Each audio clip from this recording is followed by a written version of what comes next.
Bilang isang Katolikong Kristiyano, naniniwala ka ba na tinutulungan at pinoprotektahan tayo ni Mama Mary sa mga evil spirit?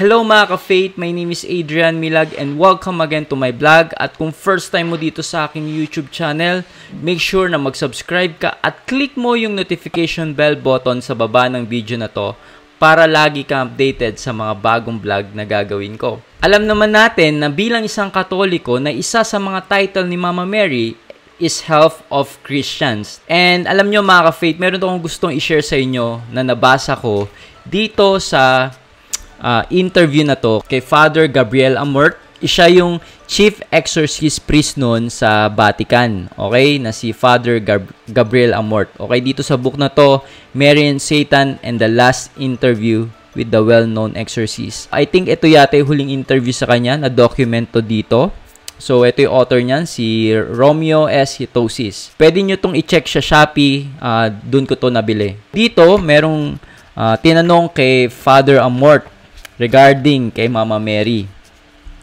Kung paano raw ba tayo tinutulungan ni Mama Mary, especially from all the evil spirit. And sabi dito, could you cite some practical examples of how the Madonna, which is si Mama Mary, defends the person under the influence of the devil? Ito yung sinagot ni Father Gabriel Amort, isang exorcist priest. Sabi niya, many times the Madonna inspires such persons to approach a priest who can help them to be conscious of God and to pray for liberation. Many times, persons come to me and I perform exorcisms. Some persons are possessed by evil spirits. Others have vexations and disturbances. Some of these persons have gone to doctors and others to quacks. Yung ibig sabihin ng quacks, ito yung mga albularyo, okay? Yung mga faith healer. But they were not healed. So, they go to the priest for healing upon suggestion of their relatives or friends who in turn were inspired by the Madonna or si Mama Mary. Okay? So, it is unfortunate that not everybody believes in the existence of the devil and consequently exorcism is disregarded. Tama yung sinasabi dito ni Father Amort na marami akong kilala na parang alam mo yun, hindi sila naniniwala na there is devil. Ito yung delikado pag hindi ka naniniwala na hindi sila nag-exist kasi doon sila mas makaka-penetrate sa sayo.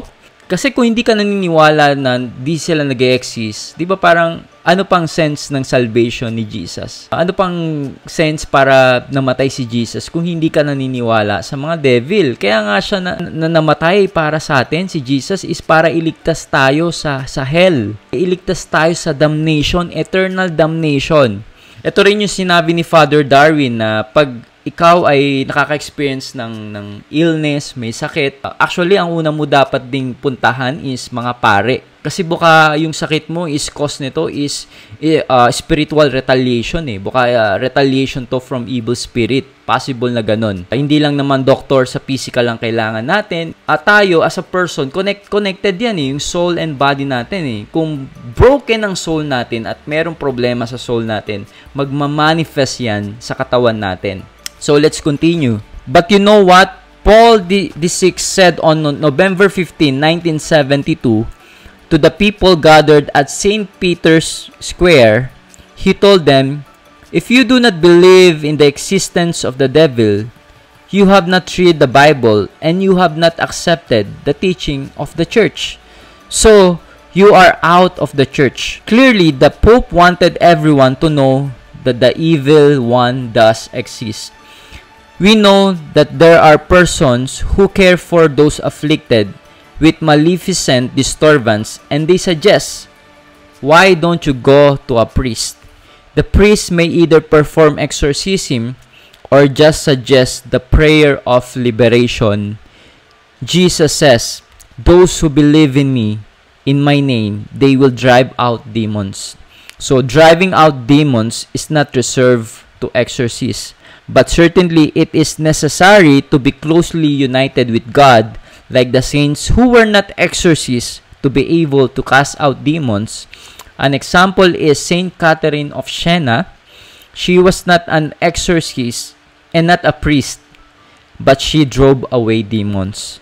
Another example is Saint Padre Pio of Pietrelcina, who was not an exorcist but a very holy man.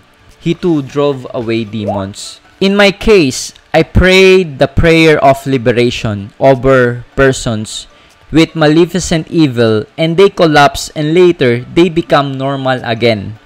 And I can say it is the Madonna who inspires person to seek healing and to pray with the priest the prayer of liberation. It is the Madonna, which is si Mama Mary, that save us from the clutches of Satan, the number one enemy.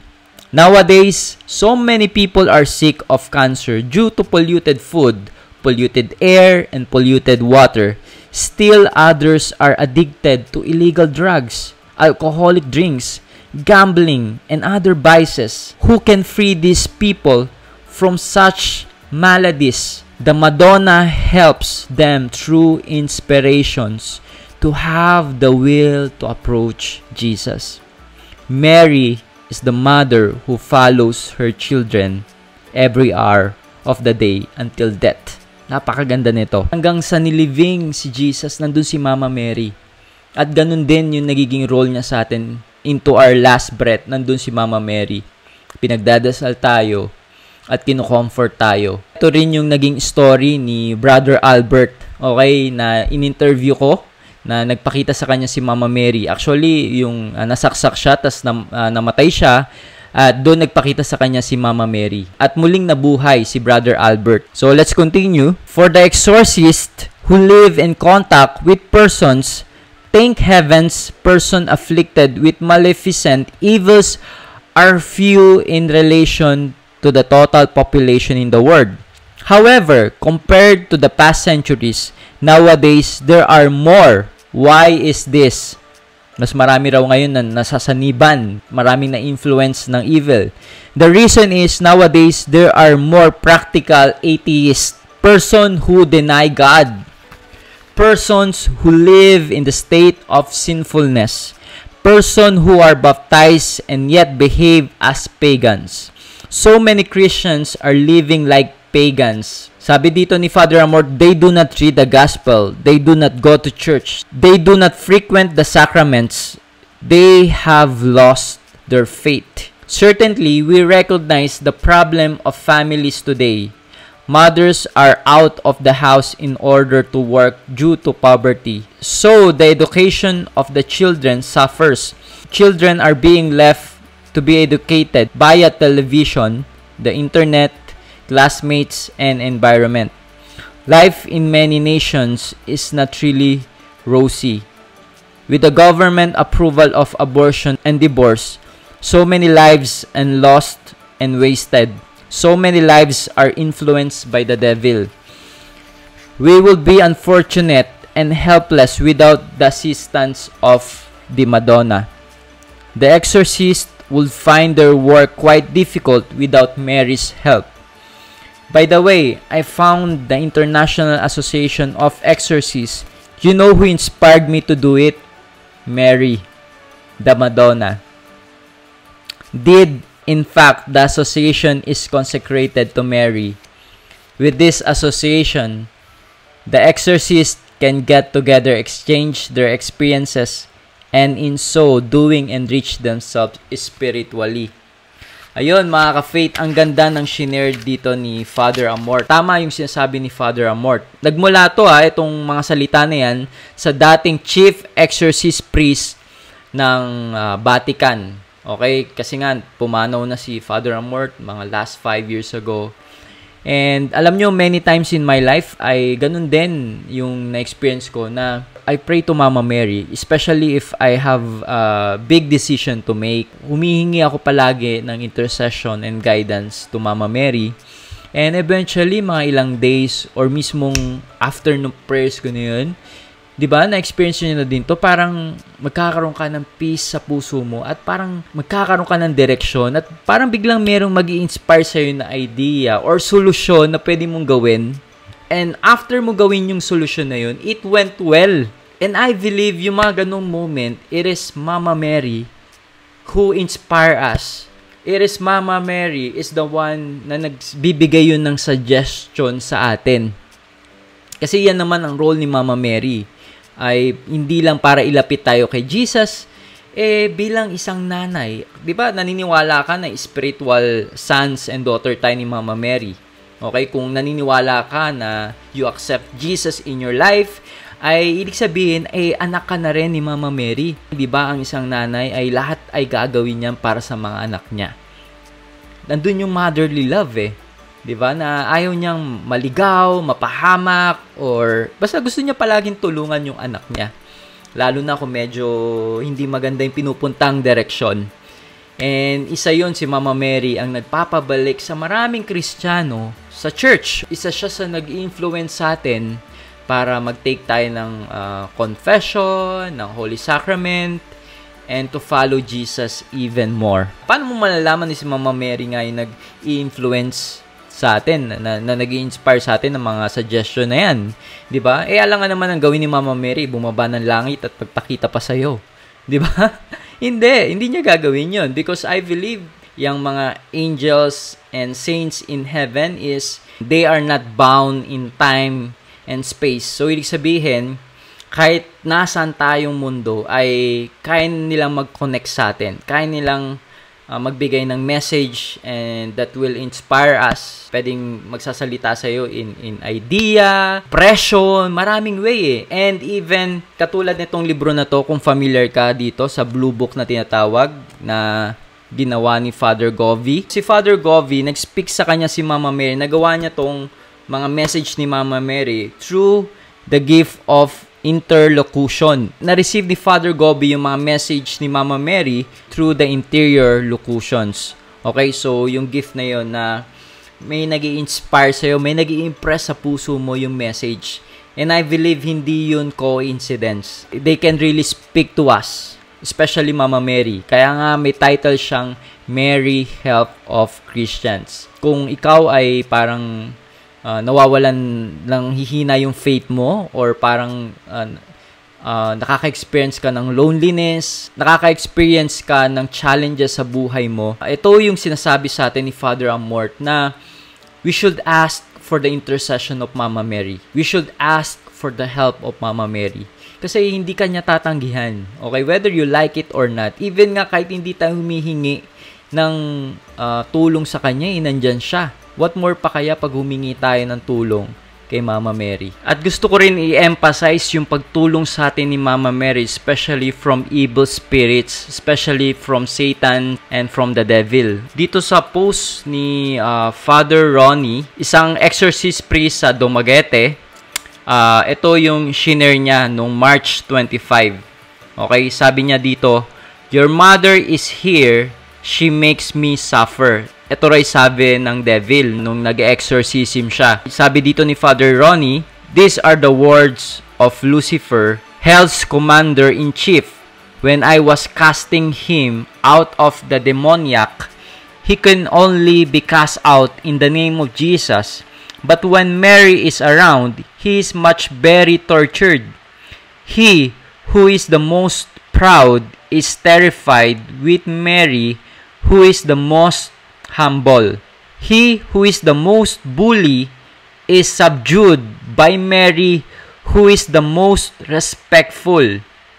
He who is an angel is humiliated by Mary, who is just a human being, but elevated by grace to become the queen of the angels."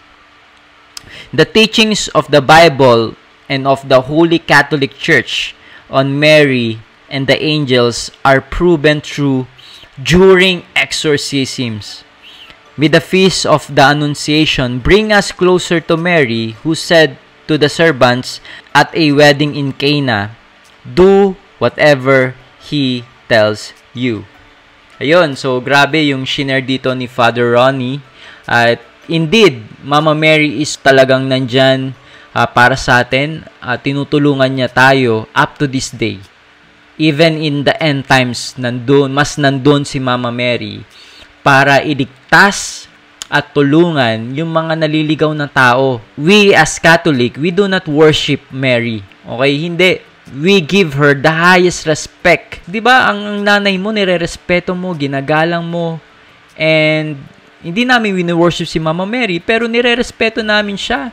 At naniniwala kami na tinutulungan tayong mga Kristiyano, tayong mga Katoliko, and even na kahit na hindi ka naniniwala kay Mama Mary, sa power ng intercession ni Mama Mary, wala kang magagawa dahil naniniwala ako na pinagdadasal ka pa rin niya.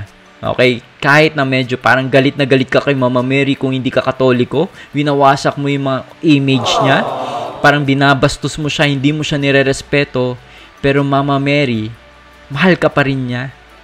Okay, kahit ginagawa mo sa kanya yon at pinagdadasal ka niya. I hope mga ka-faith na patuloy tayong humingi ng intercession and help from our Blessed Mother. So, I hope na na-bless at na-inspire ka dito sa vlog na ginawa ko.